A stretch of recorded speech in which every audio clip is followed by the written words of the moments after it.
Hi, my name's Felicity Pulman. I'm the author of numerous novels for children and for adults. And I wanted to talk to you today about something that's close to my heart. And that's the importance of walking in the footsteps of your characters when you're researching and writing your novels. And I'm going to give you several tips and reasons for doing this.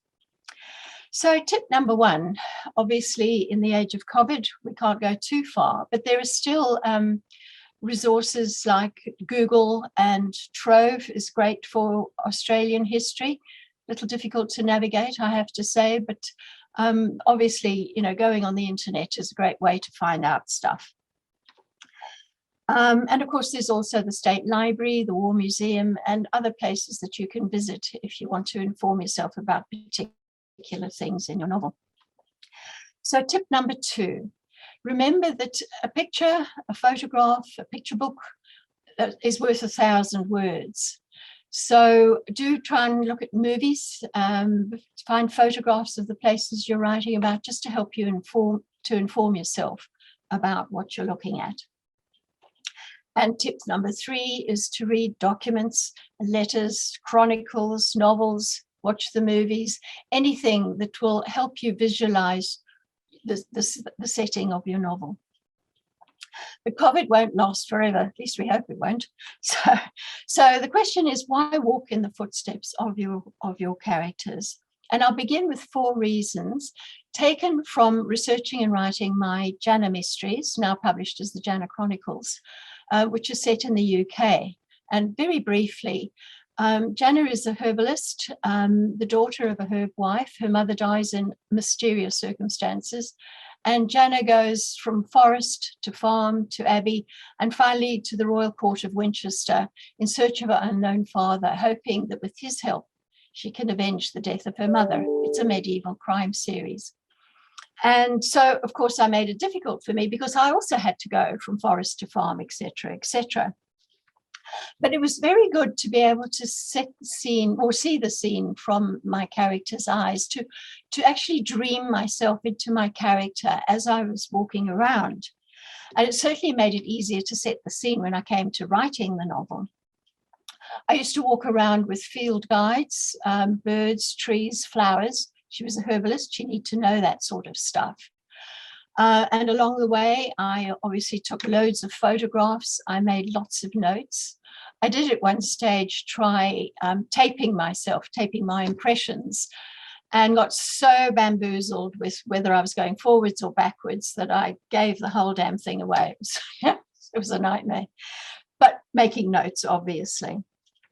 So on site, you're also likely to meet experts in the field, which was wonderfully helpful for me. At one stage, I stayed at a B&B on a manor farm.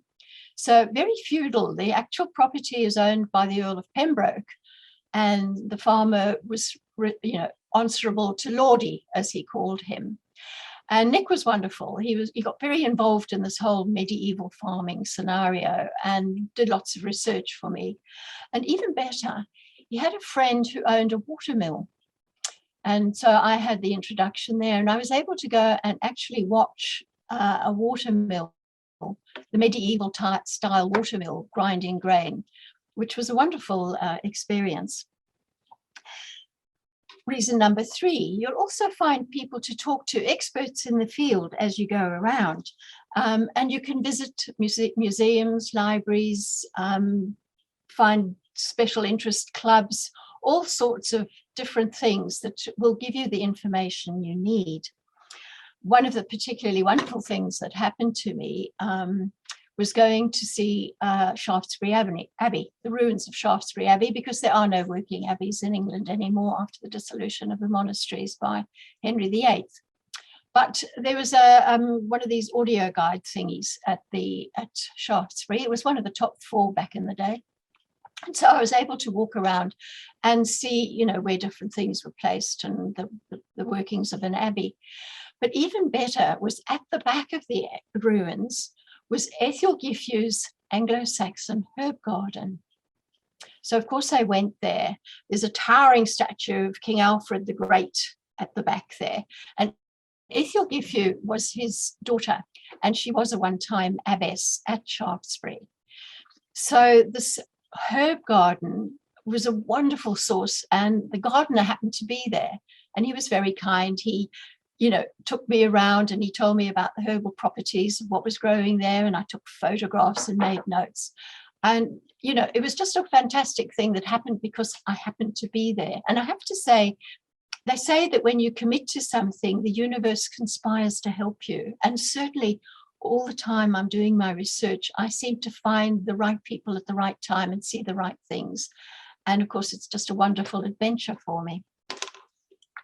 So the fourth reason is, as you travel around, you might find out different things which can suggest different story ideas to you.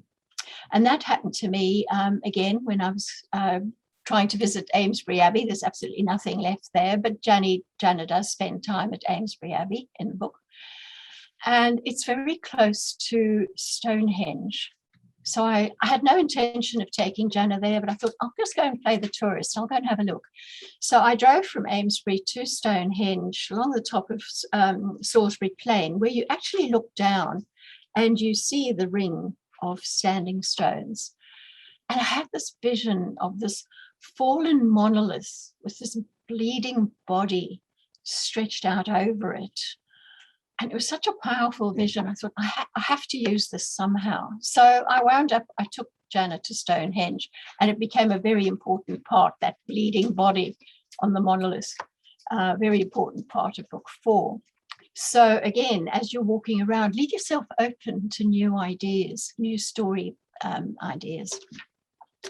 So those examples came from when I was writing the Jana Chronicles, but of course the same equally applies to writing anything set in Australia or anywhere else for that matter. But let me just sound a note of warning here. It's very easy to get carried away with all the wonderful things you're finding out. But do remember that this novel is not to show off how much you know.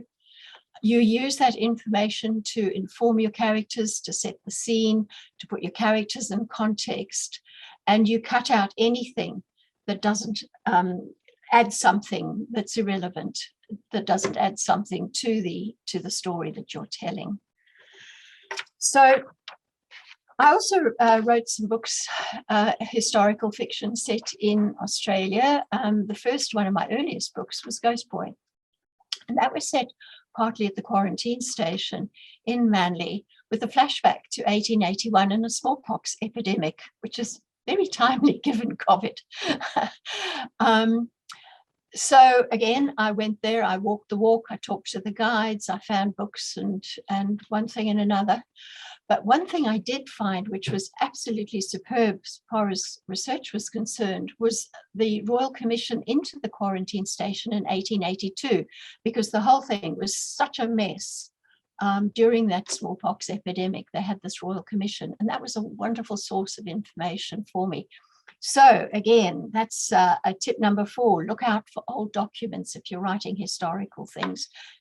Documents from the time, because it really helps to be able to put things in context.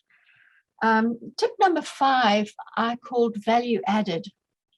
And that's something to think about when you're approaching a publisher with your manuscript. For example, Ghost Boy is studied in schools. There's a special Ghost Boy tour for schools studying the novel up at the quarantine station. And I've also signed an option for a movie. So, that's helped to keep the book alive. It's really the gift that keeps on giving, actually.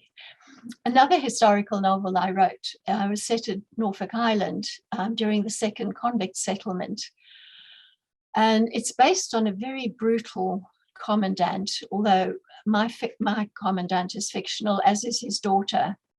And there is a love affair between the daughter and a convict, which actually did happen, but not quite in the way I write about it. So there are real elements, real people and real events in this book that I've written. And the great thing about that, of course, is being able to go to Norfolk Island. But I also wound up speaking to every single child at the school there. And that goes from kindy, primary, up to year 12.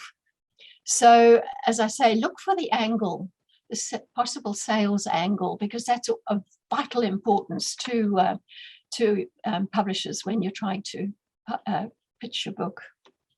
Okay, so as I say, tip number 6, know your market and angle it accordingly. Finally, when researching and writing my Arthurian novels for adults, and also republishing my Charlotte trilogy, I was able to go overseas because I had won the, or been awarded the Dye-Yerbury Writers' Residency. And that was just a wonderful opportunity to be able to follow the Arthurian trail. I have to say just about every place in the UK has some Arthurian connection, so you have to pick and choose a bit. But it really helped to inform both my adult novels and help me with the rewriting of the Charlotte trilogy. So I urge you, if you are writing a novel, thinking about it, set in the UK, do please apply for the Dye-Yerbury residency, because I loved my time over there, and it was just a fantastic opportunity to be there and to be able to walk in the footsteps of my characters. So, and finally, let me thank Rita for setting this up for me and giving me the opportunity to talk to you and to share my tips and ideas. Thank you, Rita.